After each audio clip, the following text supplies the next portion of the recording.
पुत्र की खोज में जंगल भेजा था।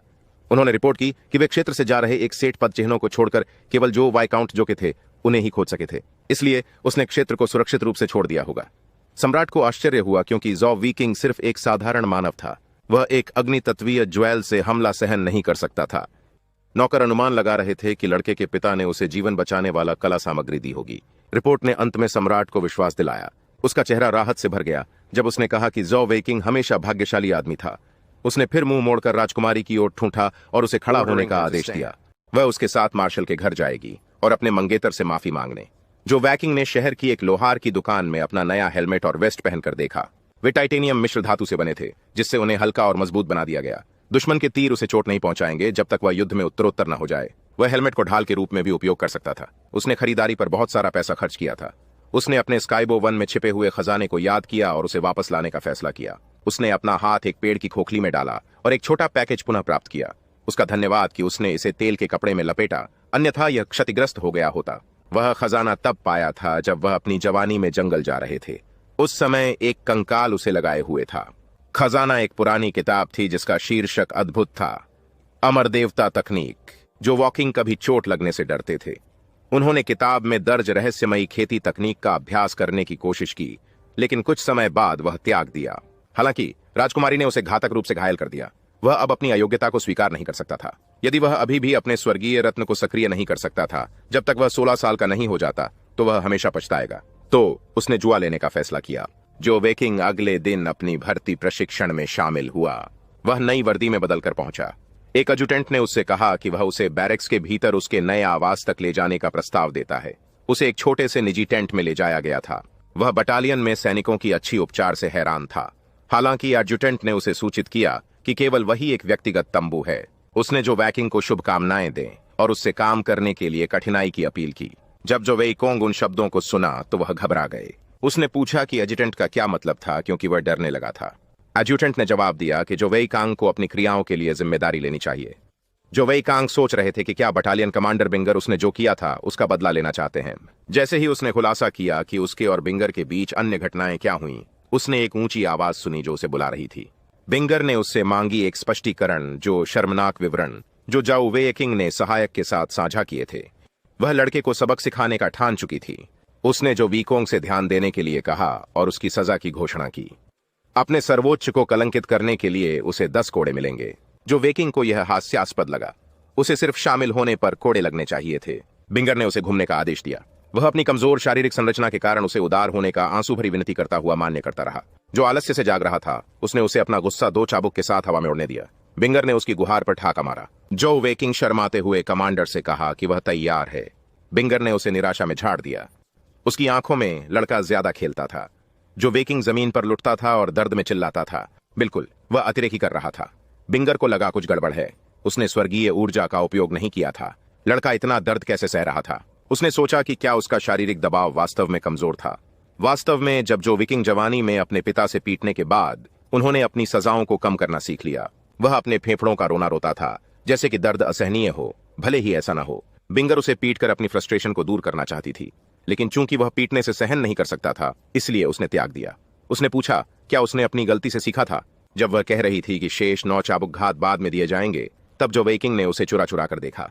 उसकी अभिनय ने उसे उसके पश्चाताप की प्रतीति दिला दी थी। बिंगर ने नाक सीढ़ी की और कहा कि ऐसे कमजोर शरीर के साथ वह सैनिक के लिए योग्य नहीं था। उसने फैसला किया कि वह स्वयं उसे एक सेट ऑफ स्ट्रेंथनिंग एक्सरसाइज पर ट्रेन करेगी, इससे पहले कि उसकी औपचारिक भर्ती प्रशिक्षण हो। जो वेकिंग ने कमांडर की तरफ गहरी नजर डाली और उसकी सुंदरता की सराहना की। वह गुस्से में भी सुंदर लग रही थी। बिंगर ने वादा किया कि यदि वह उसकी उम्मीदों को पूरा नहीं करता तो उसे तीसरी बटालियन से बर्खास्त कर देगी। उसने सहमति में सलामी दी और जैसे तैसे वह चली गई। उसने देखा कि कमांडर का दिल अच्छा था, वह भविष्य में उसे गुस्सा नहीं करेगा। जो वेकिंग ने लंच के लिए कतार में खड़ा होकर आंसू भरी नजर से अपनी थाली की प्रशंसा की। उसे जो हिस्सा मिला था वह घर में उसकी तुलना में कहीं अधिक था। हालांकि जो वेकोंग का पिता साम्राज्य में सर्वोच्च पदाधिकारी में से एक था, लेकिन वह सरलता की जीवन शैली जीता था।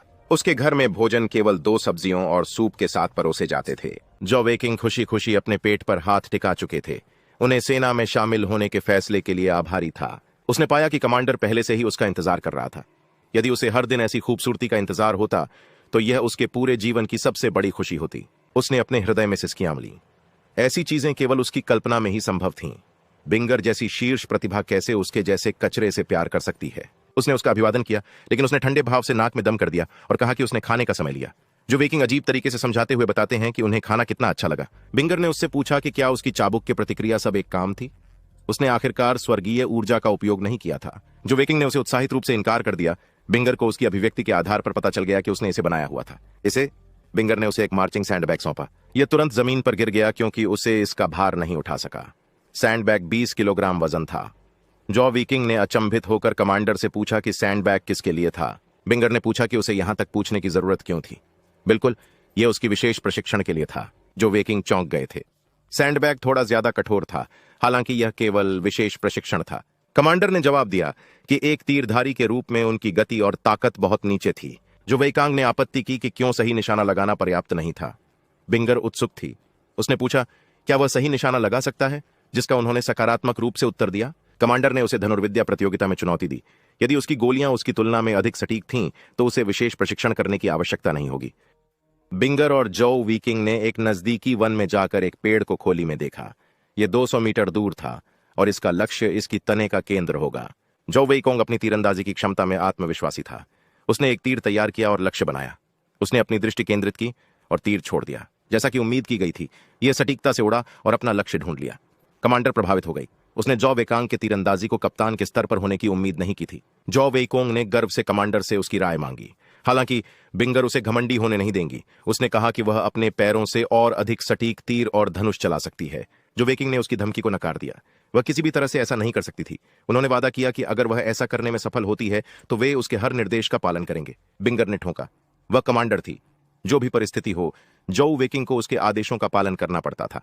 उसने खामोशी से एक हैंड स्टैंड किया और अपने पैरों से धनुष खींचा। जो वेकोंग चौंक गए थे।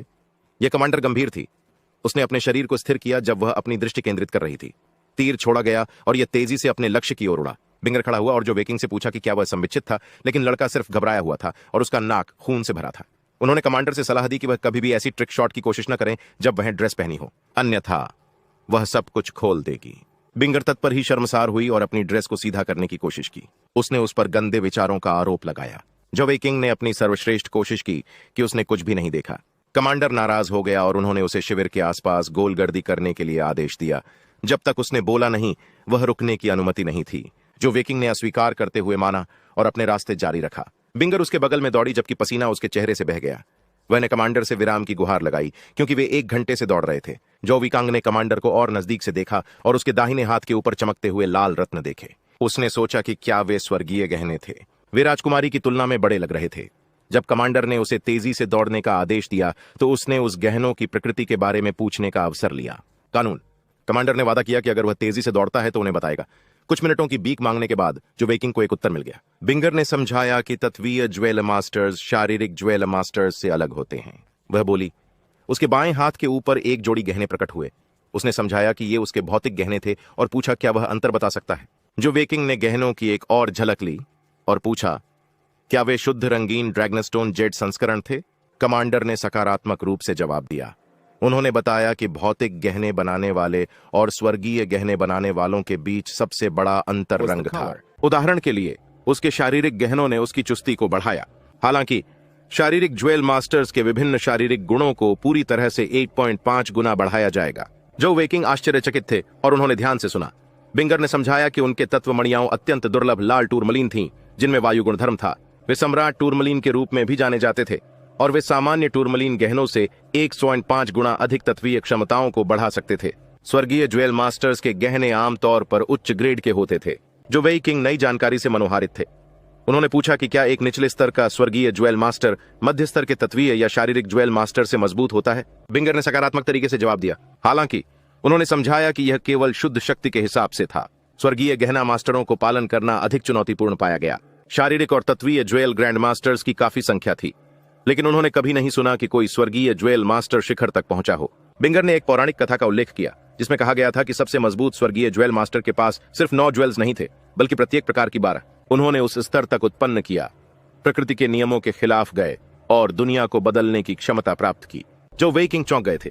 उनके पिता एक मध्य हेवनली ज्वेल ग्रैंड मास्टर थे, जिनके हाथों में हर हाथ में 8 ज्वेल्स थे।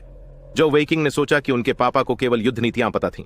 उस समय उन्होंने समझा कि लोग जब कहते थे सेब पेड़ से दूर गिरता है तो वे क्या मतलब होता है? जो वीकोंग ने अपने पिता की शक्ति के बारे में पूछा और बिंगर ने मार्शल की शक्ति और स्थान के बारे में बात की।